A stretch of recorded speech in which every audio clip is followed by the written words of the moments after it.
poucas palavras. Um olhar sobre o mundo, a vida e a sociedade, à luz da Palavra de Deus, com Augustus Nicodemos. Olá, queridos ouvintes, estamos aqui com você no nosso programa Em Poucas Palavras de número 200. Programa de número 200, Pastor Augustus. Graças a Deus, é um bom número, né? 200 vezes que a gente gravou. Pois é. E 200 vezes no ar. E Deus sabe quantas vezes replicado, espalhado e compartilhado, né? E com certeza. Quantos milhares de pessoas alcançados. Graças a Deus por isso. Ontem mesmo eu encontrei uma pessoa e ela falando sobre o programa, como tem sido útil para ela, dizendo, olha, é Cláudia, o nome dela, né? Estava juntamente com seu esposo lá, o Josevan, e dizendo, pastor, eu estou com dificuldade de pegar o programa, de ouvir, e parou. Eu falei, não, nós já estamos na edição 198. Ela, nossa, então não estou recebendo no Face e tal. Eu disse, olha, baixa o aplicativo lá, que o aplicativo você tem todos os programas lá. E pode procurar por temas, o programa, depois a gente vai aprimorar isso aí também com algumas sugestões que tem. Teve uma sugestão de colocar procura por palavra-chave, né? Isso, fazer alguns tags, né, como o pessoal diz. Isso aí ajudaria muito, vamos pensar. Com certeza.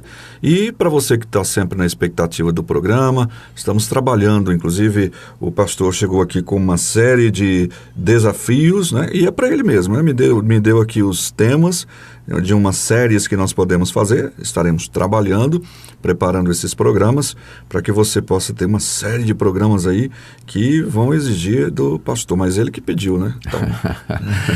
e a gente não pode esquecer de avisar que o livro, Em Poucas Palavras, pela editora Mundo Cristão, está no forno. Olha aí. Se Deus quiser, ainda esse ano nós teremos o lançamento. Vamos então para mais um tema em nosso programa.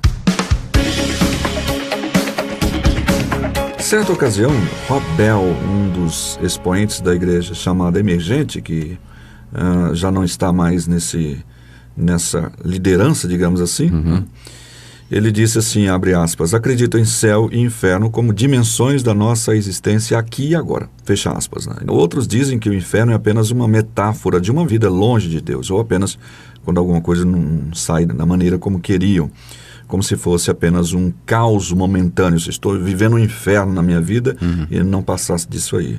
Mas como devemos compreender a questão do inferno à luz da palavra de Deus, que é o que interessa?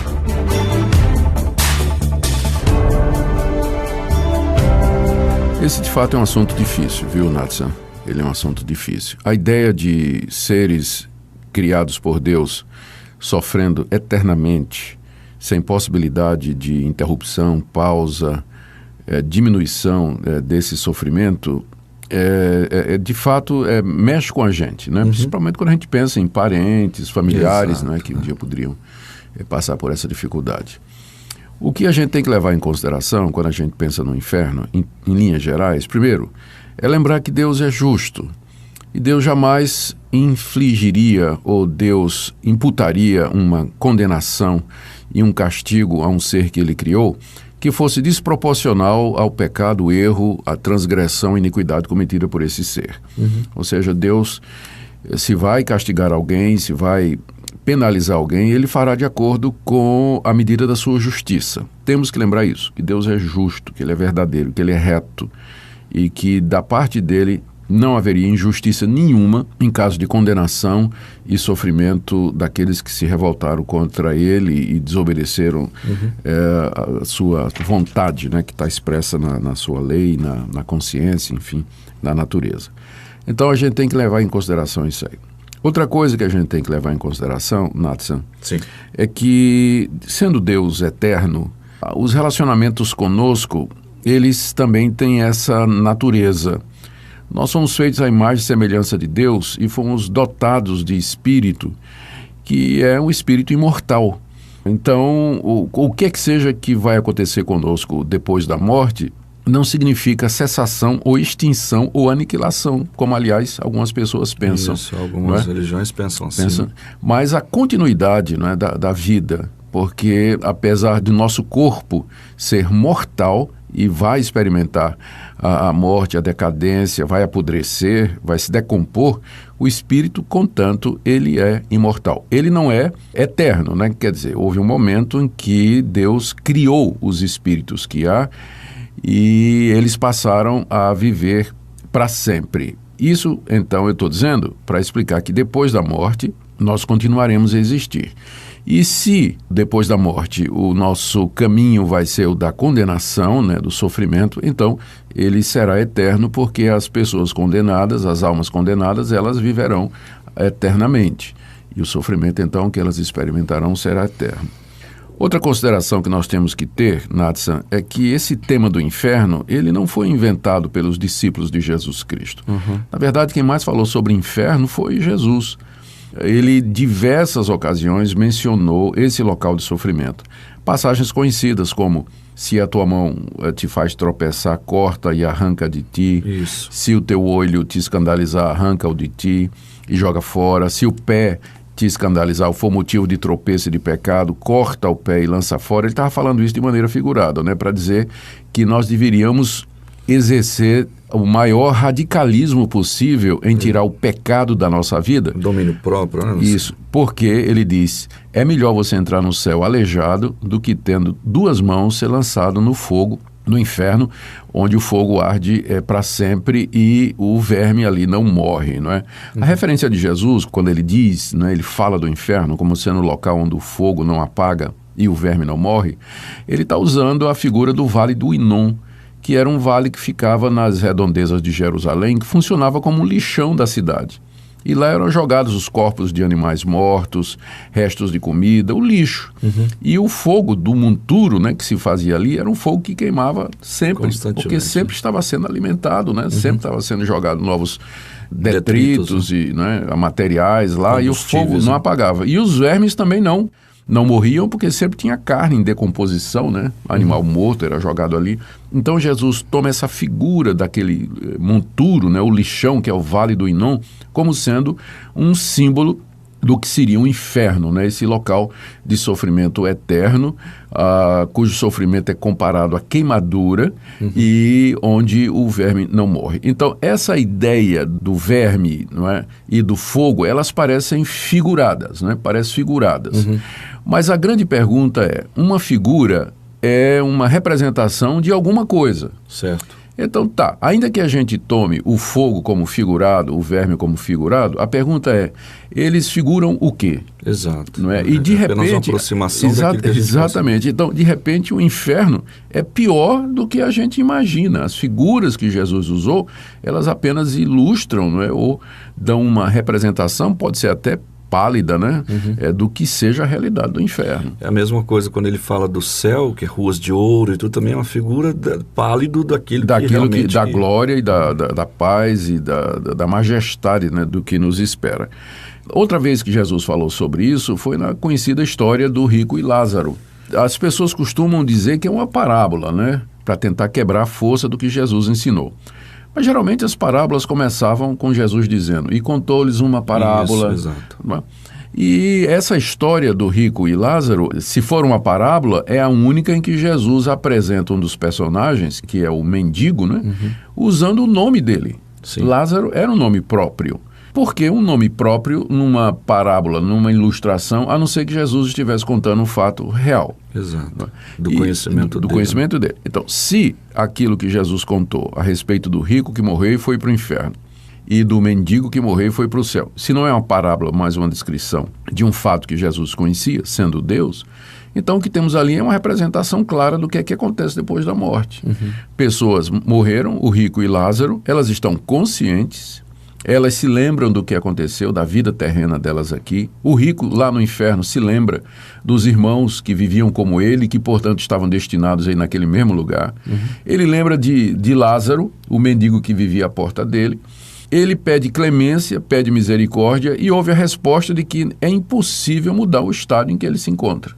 Ou seja, uma vez que nós morremos, o estado que se segue, ou de felicidade no céu, como Lázaro, ou de sofrimento eterno, como rico, esses estados são imutáveis. Não tem intermediário, não tem purgatório. Não tem purgatório e não tem como sair de um e passar para o outro, né? ainda que quisesse, né? Ainda que quisesse.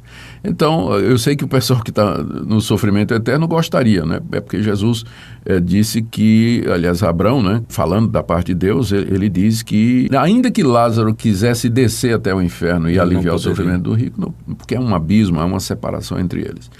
Então, essa temática do inferno na Bíblia, ela tem que ser analisada dessa perspectiva. Ela é falada com muita seriedade, ela foi enfatizada por Jesus.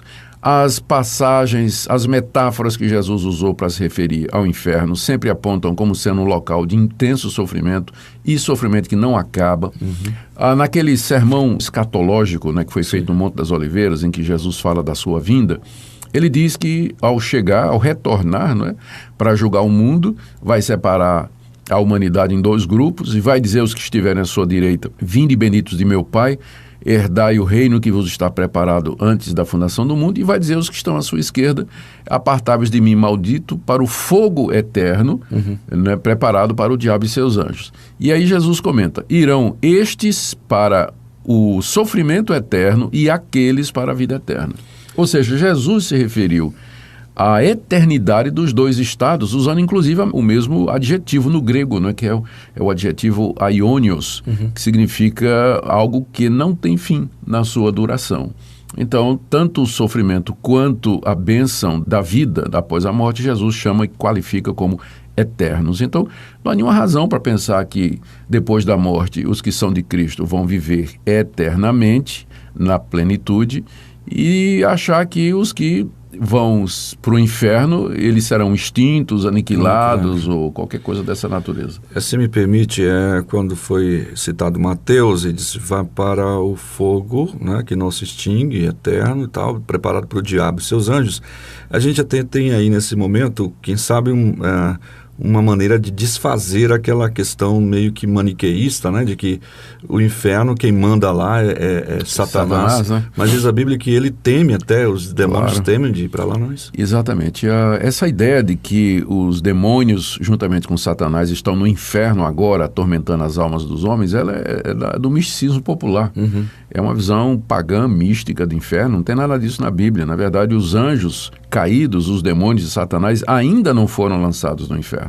E quando eles forem lançados no inferno, é para sofrer eternamente, pagar pelos seus pecados, né? E não para lá ficar atormentando. Tendo o reino dele lá. O reino deles lá. Eles serão atormentados juntamente com aqueles que se rebelaram contra Deus e quebraram sua vontade, recusaram o evangelho de Jesus Cristo, enfim, que seguiram o caminho da condenação. Mais uma perguntinha para a gente encerrar aqui, já está chegando no final, que é aquela questão daquele famoso livro que teve uma vez aí, Divina Revelação do Inferno, em que a mulher teve uma revelação do inferno e que as pessoas, quando ela passava, clamavam por misericórdia. E a Bíblia diz que nesse lugar não vai ter misericórdia, ninguém vai clamar por misericórdia, é isso? Não, é verdade. Não.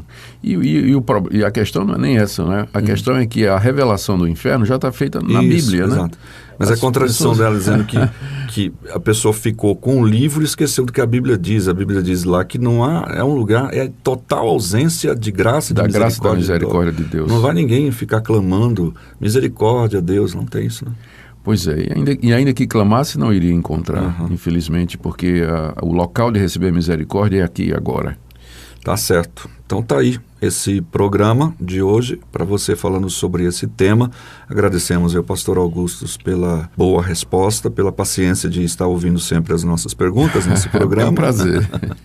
E pedir aos nossos ouvintes que fiquem atentos, os temas sempre vão complicando, você vai percebendo que há muitos temas e às vezes vão se esgotando, alguns vão sendo repetitivos, então o desafio é pensar para trazer bons temas para o programa. Por isso que ele sugeriu aqui uma série de programas que nós vamos estar preparando e fique atento que o programa só tem a crescer e a aquecer com isso. Pastor, muito obrigado. Nada, Natsan, querido ouvinte, obrigado pela sua audiência. Fica na paz do Senhor.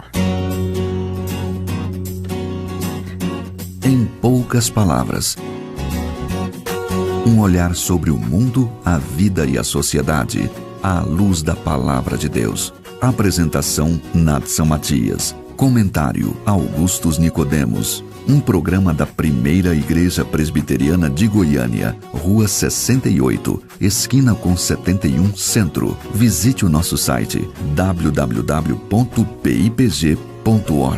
Apoio Seminário Presbiteriano Brasil Central, Goiânia.